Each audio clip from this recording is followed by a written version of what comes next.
ए किसी काम को अकेले x दिनों में और B उसी काम को अकेले y दिनों में पूरा कर सकता है। m दिनों तक A अकेले काम करने के बाद काम छोड़ देता है, तो शेष काम को पूरा करने में B को कितना समय लगेगा।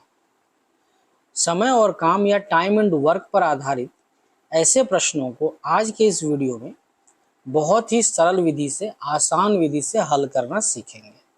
तो वीडियो को अंत तक ज़रूर देखें और चैनल को सब्सक्राइब करना ना भूलें। सर्वप्रथम इस दिए गए कॉन्सेप्ट को हम विस्तार से समझेंगे और फिर इस पर आधारित कुछ प्रश्नों को हल करना सीखेंगे।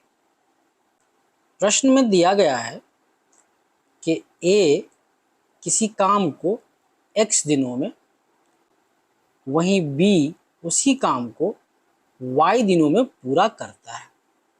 m दिनों तक A अकेले उस काम को करने के बाद काम छोड़ देता है, तो A द्वारा एक दिन में किया गया कार्य होगा 1/x के बराबर।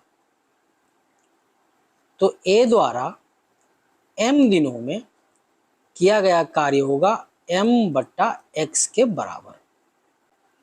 अब चूंकि A m दिनों तक कार्य करता है जो कि m/x के बराबर है, तो शेष बचा हुआ कार्य होगा 1 घटा m/x के बराबर, जिसे हम लिख सकते हैं x घटा m भागा x के बराबर। अब चूंकि B उसी कार्य को y दिनों में पूरा करता है, तो B द्वारा इस बचे हुए कार्य को करने में लगा समय कितना होगा।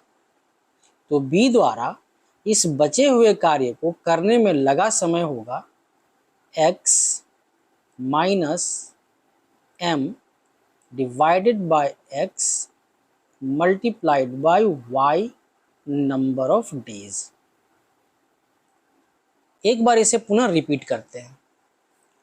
चूंकि A इस काम को x दिनों में पूरा करता है और B उसी काम को y दिनों में पूरा करता है, तो A द्वारा एक दिन में किया गया कार्य होगा 1/x के बराबर। वहीं A द्वारा m दिनों में किया गया कार्य होगा m/x के बराबर। तो शेष बचा हुआ कार्य होगा 1 घटा m/x के बराबर, जिसे हम x माइनस m/x के रूप में लिख सकते हैं।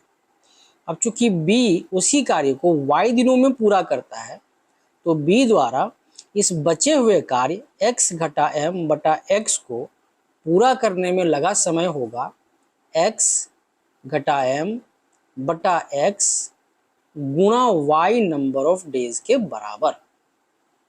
तो इस तरह से हमने समय और काम या टाइम एंड वर्क पर आधारित इस बहुत ही उपयोगी कॉन्सेप्ट को विस्तार से समझा। अब इस कॉन्सेप्ट का उपयोग करते हुए कुछ प्रश्नों को हल करना सीखते हैं। पहला उदाहरण है, A किसी काम को 15 दिनों में और B उसी काम को अकेले 25 दिनों में पूरा कर सकता है। 10 दिनों तक A अकेले काम करने के बाद काम छोड़ देता है, तो शेष काम को पूरा करने में B को कितना समय लगेगा। जैसा कि कॉन्सेप्ट में हमने डिस्कस किया था, B को शेष बचे हुए कार्य को करने में लगा समय होगा 15 घटा 10 भागा 15 25 दिनों के बराबर। अब इस दिए गए व्यंजक, इस दिए गए एक्सप्रेशन को सिंप्लीफाई करें तो इसका मान हम लिख सकते हैं 15 घटा 10 बराबर 5 भागा 15 गुणा 25 बराबर 5 से 15 को विभाजित करें तो इसका मान होगा 3। इसे हम लिख सकते हैं 25 भागा 3 बराबर 8.1/3 दिन। तो इस केस में जिसमें कि ए को किसी काम को अकेले करने में 15 दिनों का समय लगता है और बी को उसी काम को अकेले पूरा करने में 25 दिनों का समय लगता है। 10 दिनों तक ए अकेले उस काम को करने के बाद काम छोड़ देता है, तो शेष काम को पूरा करने में बी को लगा समय होगा 8.1/3 दिनों के बराबर।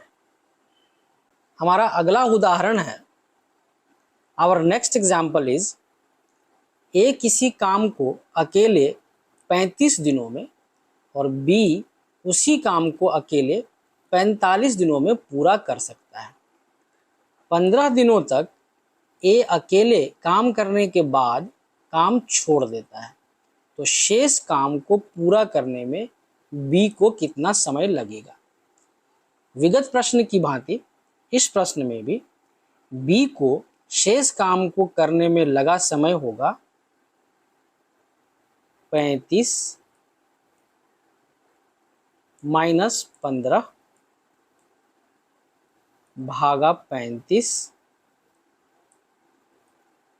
गुणा 45 दिनों के बराबर। इसे हम बराबर लिख सकते हैं 35 घटा 15 बराबर 20 भागा 35 गुणा 45। 5 से 45 को विभाजित करें तो इसका मान होगा 9 के बराबर। उसी प्रकार 5 से 35 को विभाजित करें तो इसका मान होगा 7 के बराबर। इसे हम बराबर लिख सकते हैं 20 गुणा 9 भागा 7 बराबर 180 भागा 7।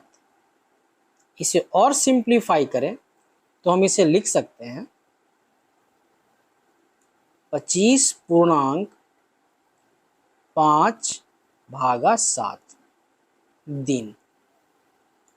तो इस प्रकार इस केस में बी को शेष काम को पूरा करने में लगा समय होगा 25.5/7 दिनों के बराबर, जिसमें कि ए किसी काम को अकेले 35 दिनों में और बी उसी काम को अकेले 45 डेज में पूरा कर सकता है। 15 दिनों तक ए अकेले उस काम को करने के बाद काम छोड़ देता है, तो शेष काम को करने में बी को लगा समय होगा 25.5/7 दिनों के बराबर। इस तरह से आज के इस बहुत ही महत्वपूर्ण वीडियो में समय और काम या टाइम एंड वर्क पर आधारित ऐसे प्रश्नों को हमने बहुत ही सरल विधि से हल करना सीखा, जिसमें कि ए किसी काम को अकेले x दिनों में और b अकेले उसे y दिनों में पूरा कर सकता है। m दिनों तक ए अकेले काम करने के बाद काम छोड़ देता है, तो शेष काम को पूरा करने में b को लगा समय होगा x घटा m भागा x गुणा y नंबर ऑफ डेज के बराबर।